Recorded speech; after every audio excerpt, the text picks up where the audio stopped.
بسم اللہ الرحمن الرحیم۔ السلام علیکم۔ آج میں آپ کو حضرت ذوالکفل کا قصہ سنانے والی ہوں۔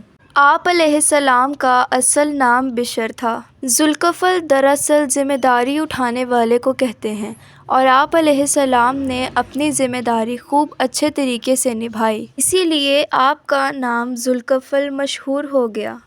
آپ علیہ السلام نہایت ہی نیک سیرت انسان تھے، اسی وجہ سے اللہ تعالیٰ نے آپ علیہ السلام کو اپنی قوم کی ذمہ داری سونپی۔ شیطان نے آپ علیہ السلام کو بھڑکانے کی بہت کوشش کی، لیکن وہ ناکام رہا۔ حضرت مجاہد علیہ السلام سے مروی ہے کہ جب حضرت یسیع علیہ السلام بوڑھے ہو گئے تو انہوں نے سوچا کہ وہ اپنی زندگی میں ہی کوئی نائب مقرر کر دیں۔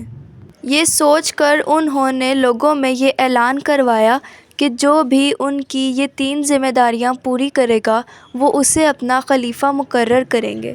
ان کی پہلی ذمہ داری تھی کہ وہ شخص دن میں روزے رکھے، دوسری یہ تھی کہ وہ راتوں میں قیام کرے، اور تیسری یہ کہ وہ غصہ نہ کرے۔ ایک آدمی جو ذوالکفل تھا، اس نے کھڑا ہو کر کہا کہ میں یہ ذمہ داری قبول کرتا ہوں۔ حضرت یسیع نے انہیں اپنا خلیفہ مقرر کر لیا۔ ابلیس باقی شیاطین سے کہا کرتا تھا کہ وہ جا کر آپ علیہ السلام کو گمراہ کریں، لیکن وہ اپنے اس مقصد میں ناکام ہو گئے۔ آخر کار ابلیس نے تنگ آ کر سوچا کہ اب کی بار وہ آپ علیہ السلام کے پاس خود جائے گا۔ وہ ایک بوڑھا آدمی بن کر گیا۔ اس وقت آپ علیہ السلام دوپہر قیلولہ کرنے کے لیے لیٹے ہوئے تھے۔ ابلیس نے دروازہ کھٹکھٹایا تو آپ علیہ السلام نے پوچھا، کون؟ ابلیس نے جواب دیا، میں ایک ضعیف ہوں۔ آپ علیہ السلام نے دروازہ کھول دیا اور وہ اپنی کہانی سنانے لگا۔ اس نے کہا کہ میری قوم نے مجھ پر بڑا ہی ظلم کیا ہے۔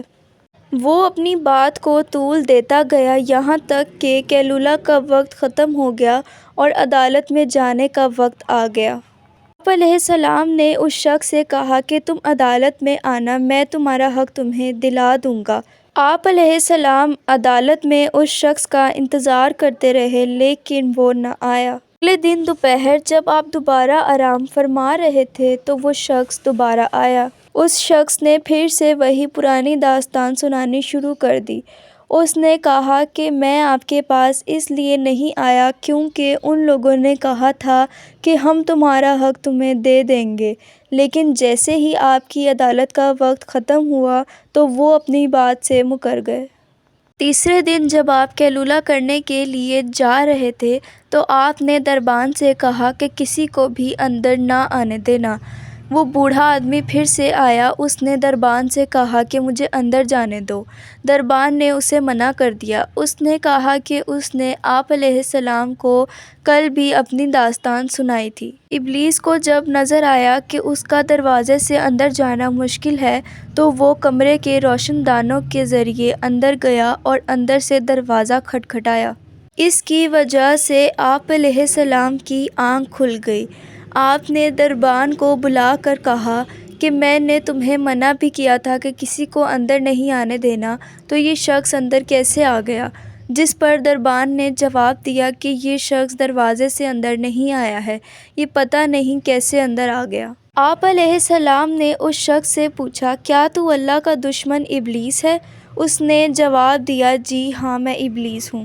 اس نے کہا کہ میں نے آپ کو غصہ دلانے کی ہر ممکن کوشش کی، لیکن میں ہمیشہ اپنے اس مقصد میں ناکام رہا۔ اللہ تعالیٰ نے آپ علیہ السلام کا ذکر اپنی آخری کتاب قرآن مجید کی 2 سورتوں میں فرمایا ہے۔ اگر آپ کو حضرت ذوالکفل علیہ السلام کا یہ قصہ پسند آیا ہو تو چینل کو سبسکرائب کر دیجیے گا، بیل آئیکن پریس کر دیجیے گا۔ اللہ حافظ۔